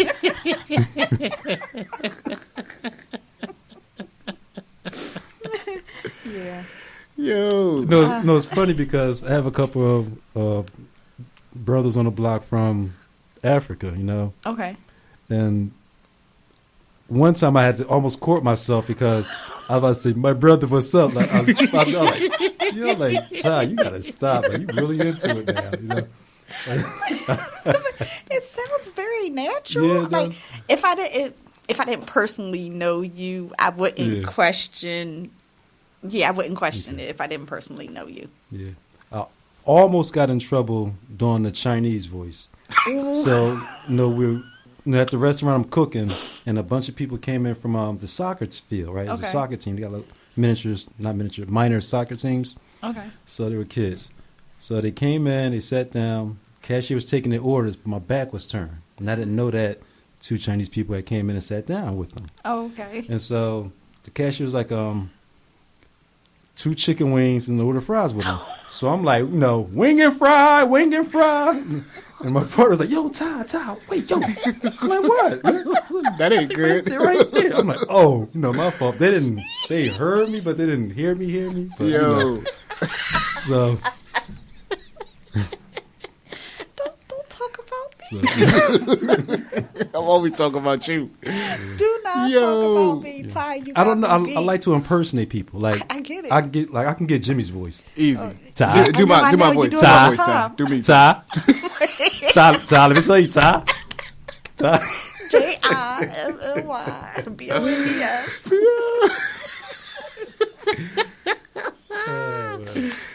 Oh, you gotta love it though. You gotta love it. You I gotta just- love it. I find myself trying to. And it's not like doing it to be funny to them, but I just like if you're I on get my it. frequency, and if I can get your frequency matched with mine, then I can get your voice. Okay. So. And I just like to try. My son is doing it too. He's doing it very well. Very well. He's I'm like, getting oh my it. He's gosh. getting it. Apple meat tree. Yeah. Y'all wanna play some music real quick? I got an idea. Yeah. Let me see. Hold on, can we when we come back from the music break, can I do my tea with Oh, Lady you T? sure can. Yeah. Ooh, It'd 'cause be I got a perfect good time. one. Yeah, I got a good one. Be a perfect time. We're going to play some music real quick, family. Remember, you call us with your comments and your questions at 215-472-0881. Again, that's 215-472-0881. You can also email us at jimmybondspodcast@gmail.com. Again, it's jimmybondspodcast@gmail.com. It's JIMMYBONDS podcast@gmail.com. Voice kind of raspy. I've been up for like 2 days, family. My fault. My voice is kind of crazy, so if I don't sound as I normally do, excuse me. My apologies. This is our girl Bethlehem, Ty. Bethlehem. Let's rock out with this.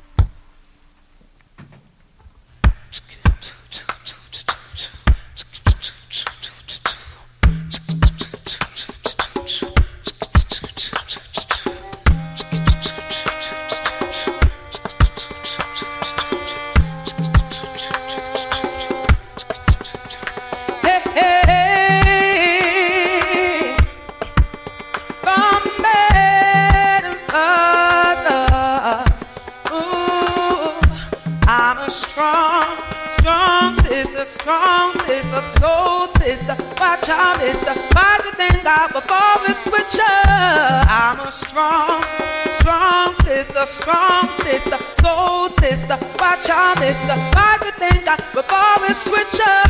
Move out my way, 'cause you're slowing down my evolution. Move out my way, 'cause you're slowing down my evolution. So you try to knock me out for the count, blow it out. I'm about to shoot you. I'm a strong sister, soul sister, watch watch out, mister. Watch the thing before we switch up. I'm a strong sister, soul sister. Watch out, mister. Watch the thing before we switch up. I'm awake, slowing down my evolution. I'm awake, slowing down my evolution. Though you try to knock me out for the count, no doubt I'm about to show you. If I land where you found me, and don't you look back, baby. If I land where you found me, and don't you come back, baby. If I land where you found me, and don't you look back, baby. If I land where you found me, and don't you come back, baby. Baby, I'm about to show you. Hey, yeah, baby, I'm about to show you. Baby, I'm about to show you. Baby, I'm about to show you. Yeah. If I land where you found me, and don't you look back, baby. If I land where you found me, and don't you come back, baby.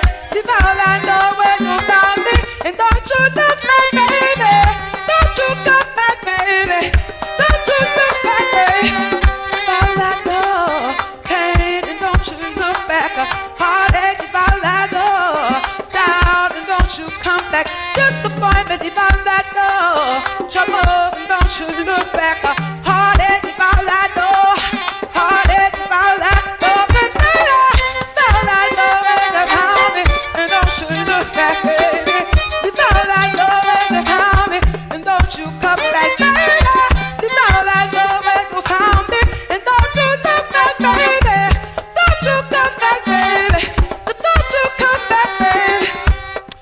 strong sister, strong soul sister, soul. Why'd you think I before we switch up? I'm a strong sister, strong soul sister, soul. Why'd you think I before we switch up? Leave out the way, 'cause you're slowing down my evolution. Move out the way, 'cause you're stopping down my evolution. Though you're trying to knock me out for the count, no doubt I'm about to show, yeah. Found that door, strong sister,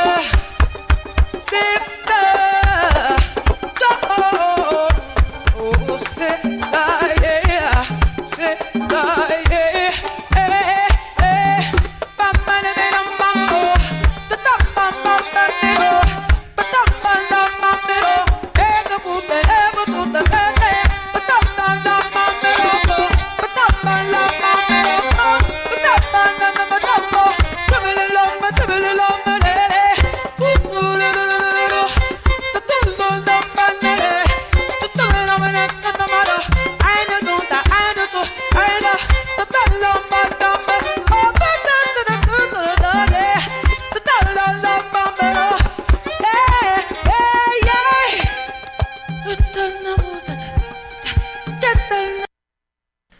And welcome back, WPEB Radio, 88.1 FM, 95.1 FM, Jimmy Bond's podcast. Welcome back, family. Welcome back. Remember, you can call us with your comments and questions at 215-472-0881. Again, that's 215-472-0881. You can also email us at jimmybondspodcast@gmail.com.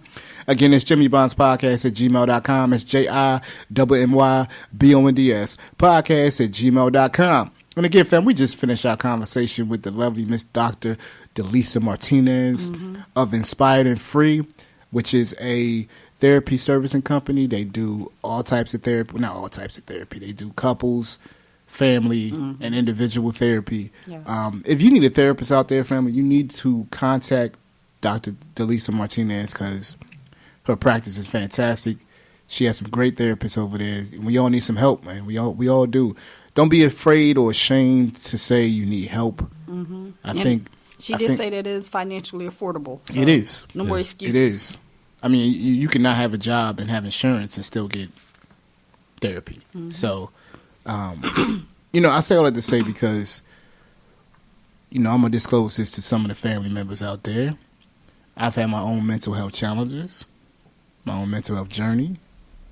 Back in November, I was diagnosed with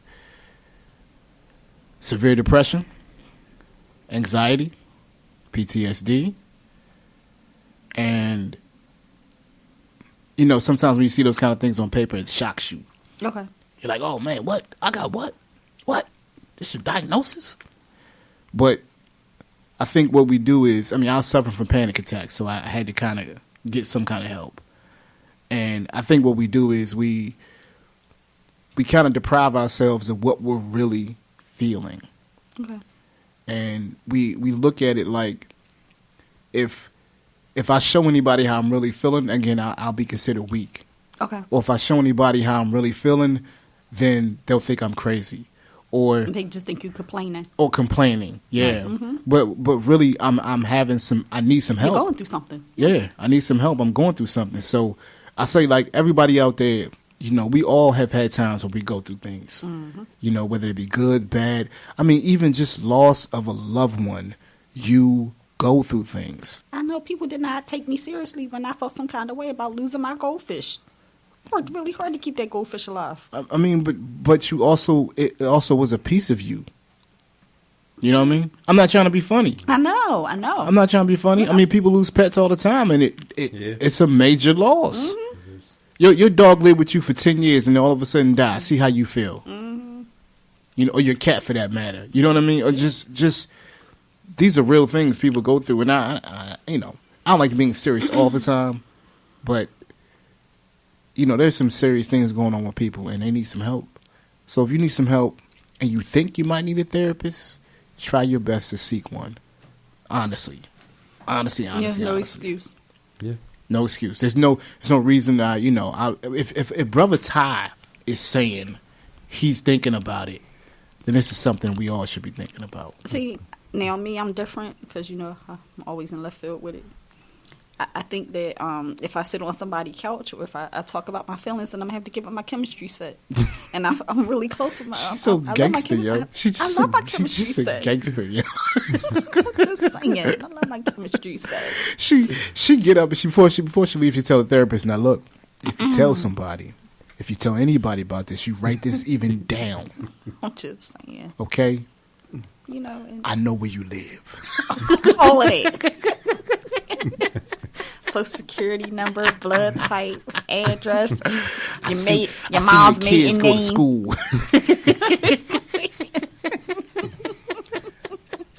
That's why you need some every morning at Starbucks. Right. For 5:45 in the morning. You make that move. I seen you. I'm just saying. No, Jimmy, it's okay. But see, with all of the things that you said, this is where friends come into play. Yeah. You know what I mean? You don't have to keep it bottled up. You can call me and Ty. We got you. We walk you through it. But I call both of y'all. We can make some things happen. I call you both let me know. We're getting on your nerves. We can make this happen. Listen, Ty know. Ty always say to Jimmy. Ty. I was afraid he was going to be on Channel 6 News. Who's supply? I'm just saying. Who did it? Who did it? I can't tell her, Ty. Because if I tell her, she's going to roll up in a whole different manner. Yeah. I'm just saying. Plastic bags in the back. Pull up and pop out. Right. Shovels. Hey, what you know? What you say? Y'all listen to me when they pull to you over. They be like, "See, why you got all this stuff in the car?" Oh, I'm doing gardening. Yes, all of it. I live in Camp Crystal Lake. Y'all might know my cousin Jason.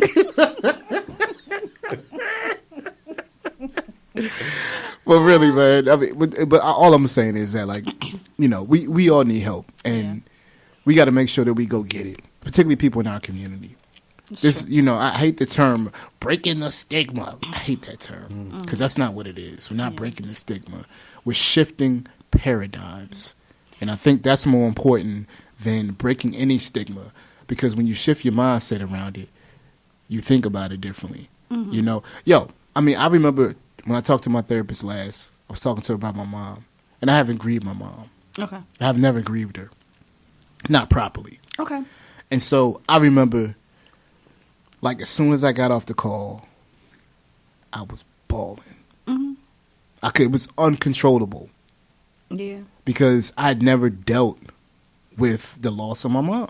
You know what? And see, I think that's the reason why I'm afraid to sit on somebody's couch, because once I go down the rabbit hole, you might not be able to pull me back. And not even that, but once I get some things off my chest, yeah, man, my chemistry said, yo, I'm just saying, once I get some things off my chest, because, before I let you get away with it. But now that I'm facing it and I got to talk about it, and y'all got me what? Yeah. Oh, it's going on and popping. I think you should look over your shoulder and you should watch how you cross the street. And and that's where I'm at with it. So that's the reason why I'm like, let me just keep this over here tucked away, all the way in the back, but okay, where nobody can see it, because if I talk about it, it's about to be bad. Here's the counter. I felt the same way about so many things. If I brought these things up, then I ain't gonna be able to close Pandora's box. There is no turning back, right? Ain't gonna be able to lock that door. If you have a good therapist, they can challenge you to help you deal with that. My therapist gonna be scared. No, I don't think the therapist gonna be scared. My therapist gonna be scared. I think most therapists have seen, experienced therapists, right? They ain't not met me yet. They ain't seen T? Y'all have not met me yet. I'm just saying. But even what you got, that you would have to get off your chest. If you have some things to get off your chest, it would be likely or better if you got it off with a stranger, and that stranger could then give you advice on how to handle those things that you have And I'm in your saying chest. the stranger is gonna be scared. I believe it. I'm scared right now. And y'all family. Yeah. What you gonna say, Ty? Check 1, 2. There we go. All right. See, what was it?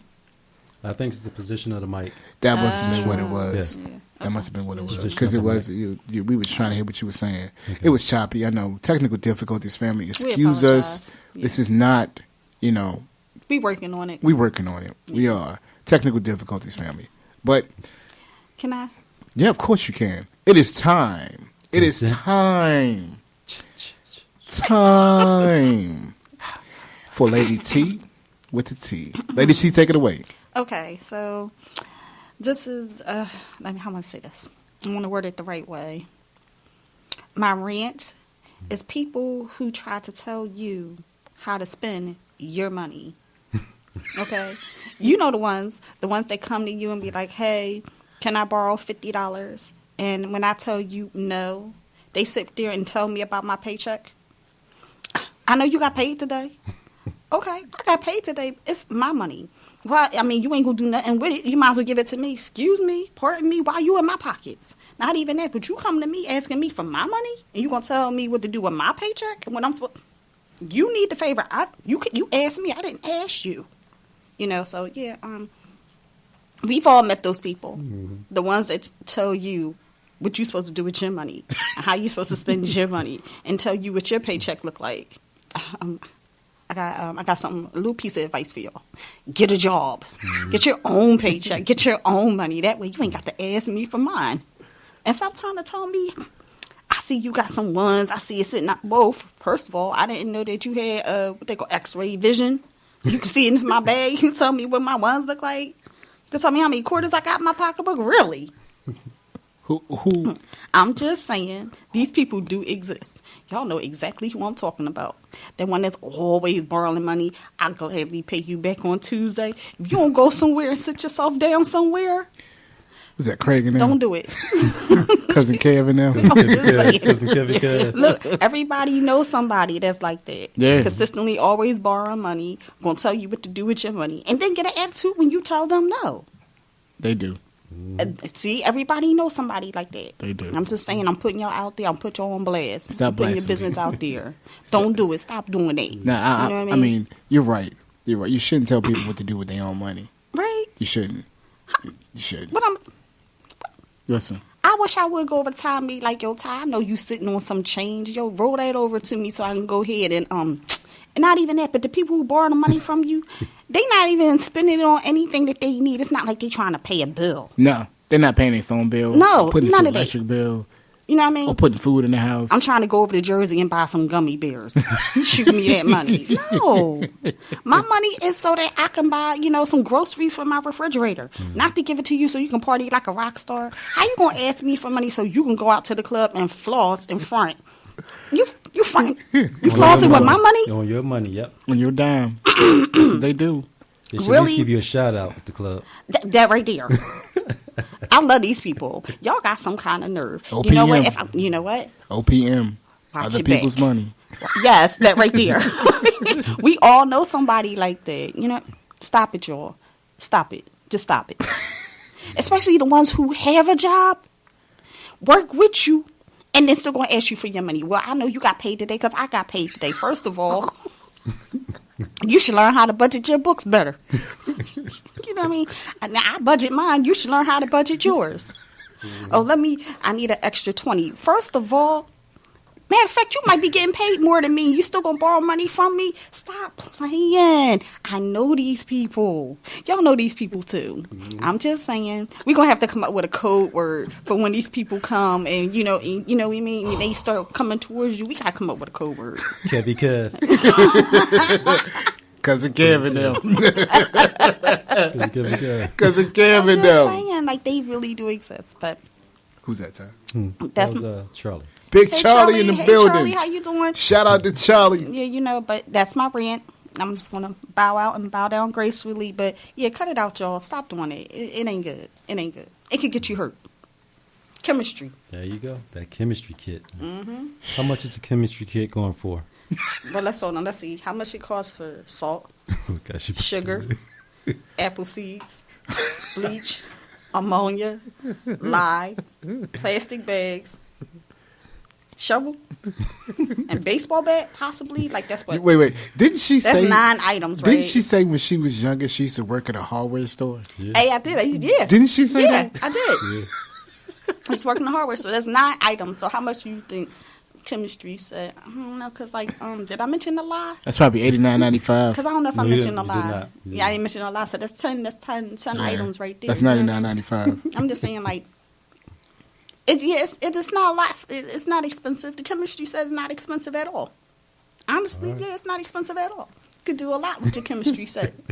I hope, ladies and gentlemen, you guys had your pen and your paper and you guys were writing down all of the tidbits I had given you about the chemistry set. Yeah, we're going T's to get her some chemistry help, set. bro. Yeah. We're going to get her some help. T's chemistry I'm just set. saying. I'm just saying. We got to put that on some T's chemistry set. Yeah. Yeah, that right there.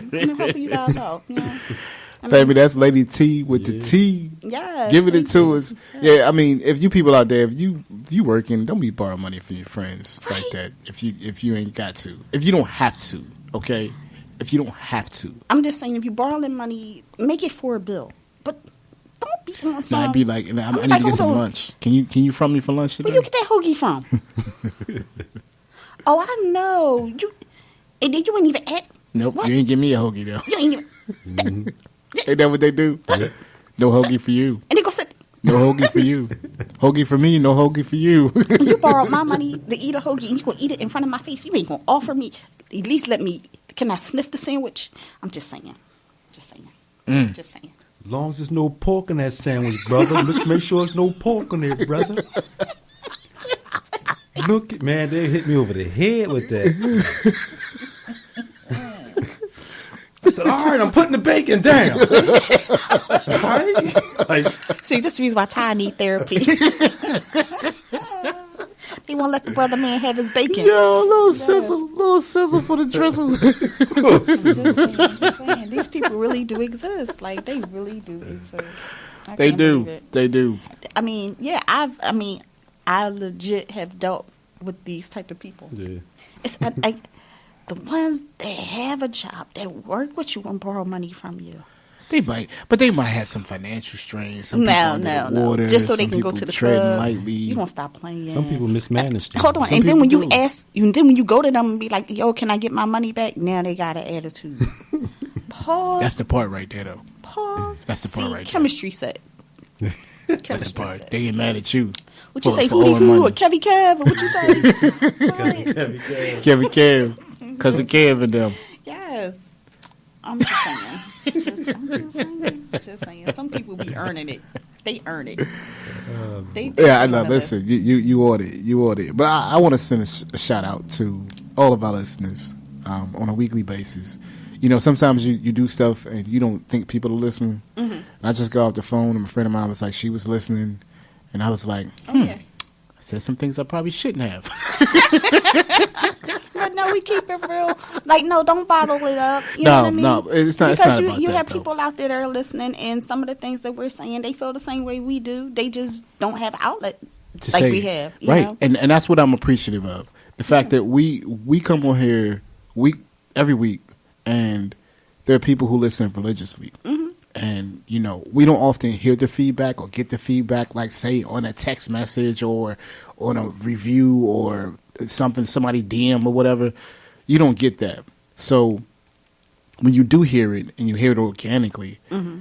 it goes a long way. Yeah. It makes you think about what we're doing and why it's so important to what we do. Because I know, like, sometimes my questions may sound, like, very, very simple, but it's the simple questions that have the greater impact. Because, like I said, how many types of therapists are there out there? Yeah. Because there are so many people with so many issues. Yeah. And, you know, one person can't answer everybody's question. I mean, my kids, for example, my daughter, she has OT and PT, which is occupational therapy and physical therapy, mm-hmm. right? So you have two different therapists for that. Yeah. Then there's a speech therapist. Mm-hmm. So that's a whole nother thing. Then there's, you know, don't confuse this type of therapy with a psychologist. Huh? Then you have your family therapist. You have your family therapist, exactly. So, I mean, it's so many relationships, individual, bereavement, hospice. Yeah. There's a lot of That's the reason why I was different. asking, like, how many of them are out there? Yeah. Sounds like for every situation in life. There is one. Yeah. Mm-hmm. Yeah. I mean, it's therapy for even, you know, postpartum depression. And the thing is, you know, with her saying it's affordable, there you go. It is. I mean, could you see how much money people spend on cigarettes? Yeah. Really? Stop smoking for 2 seconds, put that money aside, and go ahead and get you a therapist. Because there's a reason why you smoke, you know, you out there. I mean, whatever your vice is. But think about it, though. The weed chain smoking? Notice I said weed chain smoking. Yeah. I'm just saying. There's a reason why you out there doing that. You need a therapist. I'm just saying, really. Not even that, but in order for you to weed chain smoke, that means that you're spending a lot of money. Yeah. You can afford a therapist. Yeah. That's true. That's true. Yeah. So, Ty, you got any gems you gonna drop on us today? I mean, I'm just saying, what is it called? Don't listen to Ty. Is that what it's called? All right, so let's do it. We got time. We got time. Right. I need it. Let's get it. Okay, drum roll, please. Drum roll, please. Drum roll, please. You gonna tell us about some apple seeds? Don't. I got something better than that. To Ty. Say no. All right. I'm going to take you into. Let me see here. The sun. Here we go, the sun, right? All right. We were told that the sun is 93 million miles away, right? Okay. So your eyes can't actually see 93 million miles away. Your eyes can only see as far as the horizon. I can't even see him, so. So wherever the horizon ends, that's as far as you can see. Okay. Now, we're under the impression that we're living on a ball.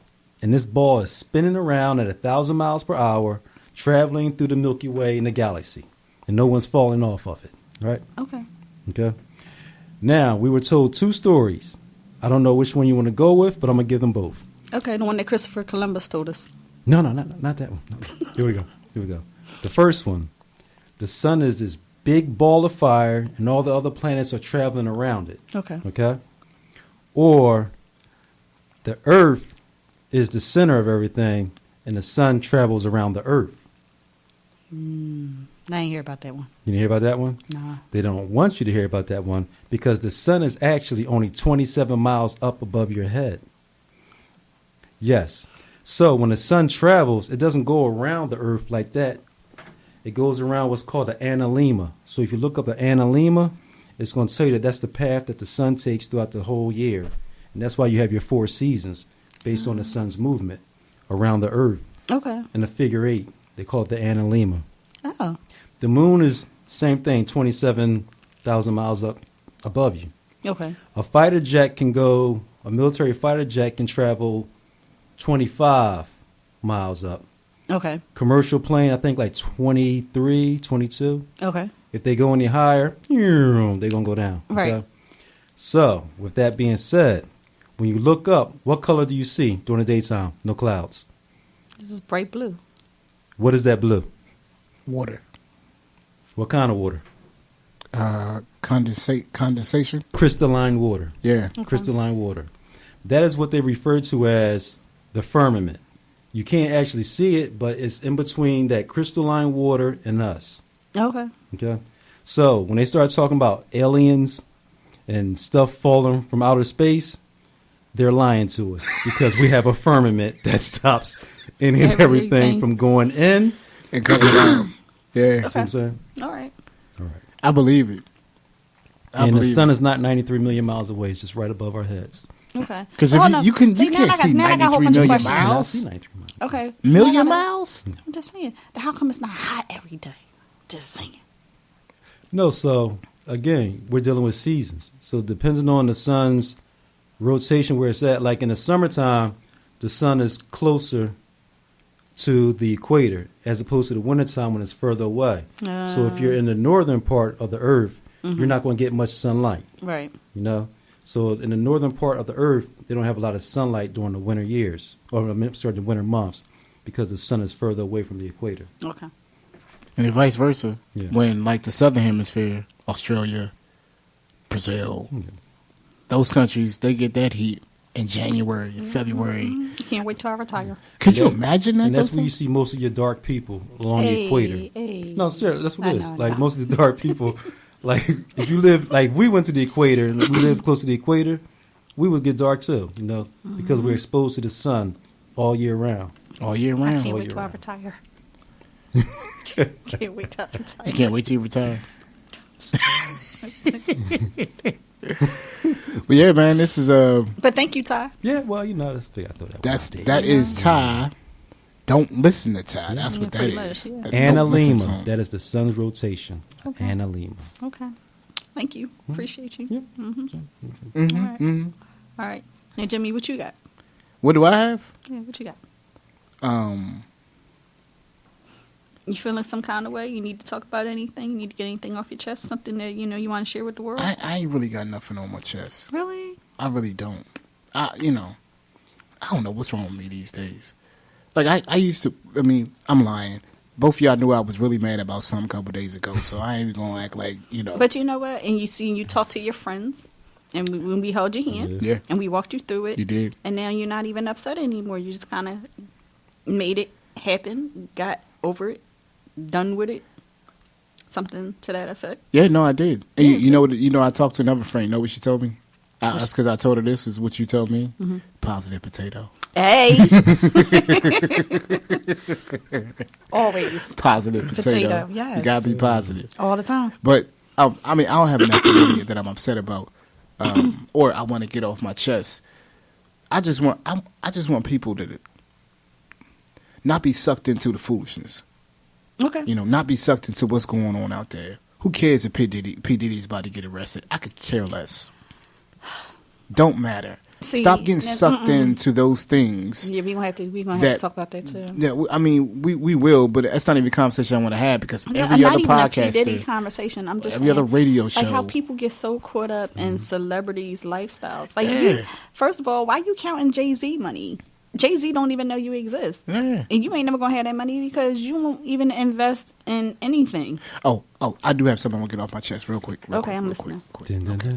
If you are an independent artist, I need you to hear this. If you're an independent content creator, I need you to hear this. Stop giving YouTube, Spotify, all these other companies your creative work. And people are like, what? How you going to say that? These people are taking your work and making money off of it and giving you a portion of it. Very small portion. Okay? Now, recently, Beyonce just put out a new album, and everyone's going crazy about it. Congratulations, Beyonce. I don't care if the Beehive come after me. I ain't on them social media platforms anyway. I can care less. But I was driving down the street. It was like, yeah, Beyonce put out a new album. She has the highest streaming single, 200 million, right? Mm-hmm. So 200 million. But to the average artist, that's Beyonce. She a brand name.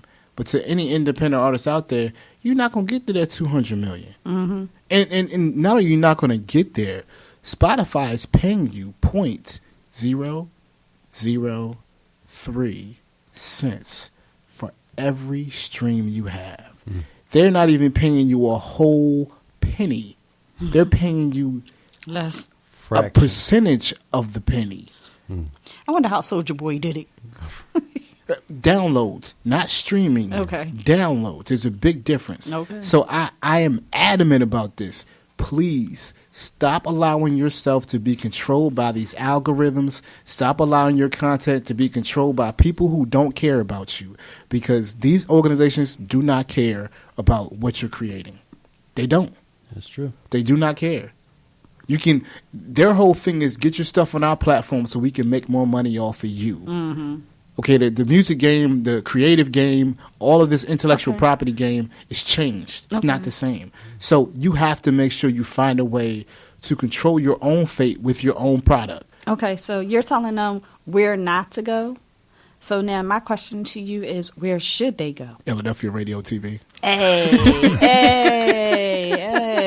there you go. That's what I'm saying. That's where they should go. That's where they should go. But I'm only bringing that up because I see a lot of artists. The first thing they do, they make a project, they throw it on YouTube. Yeah. They ain't got no big lot of subscribers, but they throw it on YouTube. That's because they not talking to the right people. See, they talking to all the wrong people. They talking to their hype squad. Yeah. They talking to their yes men. Yeah. And their hype squad and their yes men apparently are not doing any of the homework, because if they was doing homework, they would tell them, don't go to YouTube. Listen. Don't go to Spotify. I don't care if you have 1 million subscribers. YouTube is taking a bigger chunk of your money, guaranteed. If you got 400,000 views. Mm-hmm. I think they give you like $3,000, something like that. I could be wrong, but you know how long it take it to 400,000. So if they're giving you 3,000, you know they're getting probably 2 or 3 times more than that themselves. You know? Off the break. It's like Uber. Uber is an app, just like YouTube is an app, just like Spotify is an app. The people who created the app are making more money than the people using the app. And you know who was doing Uber first? All the hacks at 52nd Street back in the day. You stop. All the hacks. That was Uber. That was Uber. Yeah. That's exactly what Uber was. It really was. All the hacks. You know what I mean? So taxi. But think about it now. Everybody driving Uber. You could make a whole trip down to New York, and the trip might cost that person $500, but you only getting $220 from it. Yeah. I remember. Plus gas. Plus wear and tear in your car. I used to work at the supermarket at 52nd and Market. Yeah, Hackman. And I used to be standing right there waiting for everybody. That's a classic, yo. Yes. All the time. They're not even existing anymore. But Hackman was the one. Yeah. I mean, well, yeah, they don't exist anymore. What you gonna do? Where you gonna go? Hackman. Yeah. Look, the community needed somebody to drive them, and that driver needed some money. So it was a simple way to make it work. Yeah, and it was always the same people at that. Yep. And then you ended up trusting your Hackman. Yep. And then your Hackman might take you to your doctor's appointment later. Yep. My mama had one at Fresh Grocer. I know. Mm-hmm. You know what I mean? I know him to this day. Man. You know? Yeah, our Hackman back in the day was Mr. Willie. See? On the block. I'm saying Mr. Willie can take me up there today. Exactly. Shout out to my man Tony. Shout out to Mr. Ray. Appreciate you, boy. Right. All the good things. But fam, we gonna end this show right now. Oh, really? Everybody's having a good time, wasn't we? Yeah, I know our time's coming up, sis. We always have a good time. But again, I just want to make sure. Shout out to all of our listeners. Shout out to everyone who listens religiously. We greatly appreciate you each and every week. And I also want to shout out to all the broadcasters here at WPEB 88.1 FM, 95.1 FM, all the broadcasters that come on each and every week and do their show. This is not easy, family. This is not something we're just like, yeah, we just get on and do it. You know? So it takes brave souls to do this work. Yeah. You know, it takes people that are committed to do this work. So shout out to all of our broadcasters. Shout out to WPEB. Shout out to Scribe. Shout out to Louie. Shout out to Alyssa, Charlie, Alexia, all of them. Even Alma. Shout out to Alma. Y'all, you know who Alma is. She's like, whoa. Shout out to the whole squad, everybody out there that's making this thing work on a weekly basis. We thank y'all. We greatly appreciate y'all. And as usual, remember you can call us with your comments and questions at 215-472-0881. Again, that's 215-472-0881. You can also email us at jimmybondspodcast@gmail.com. Again, that's jimmybondspodcast@gmail.com. It's JIMMYBONDS podcast@gmail.com. And again, family, make sure you call somebody. Maybe somebody that you may have talked to yesterday or somebody you ain't talked to in a long time. But call them and tell them that you love them because you never know when you might get another chance. So until the next episode, you can find us on Good Hope Road. Screaming, stay up. Don't sleep in your dreams. All right. And thank you, fellas, for the birthday flowers. I appreciate y'all. Happy 50th birthday, sis. Thank you. Earned it. Thank you. Listen, you see that smile? I'm just saying. You see that smile? I'm just saying. You see that smile? I'm just saying. That's what I was saying, yo. You gotta love it. But thank y'all though. For my brother Ty, my sister T, I'm Jimmy Bonds. We out. Peace. Peace. Have a good night.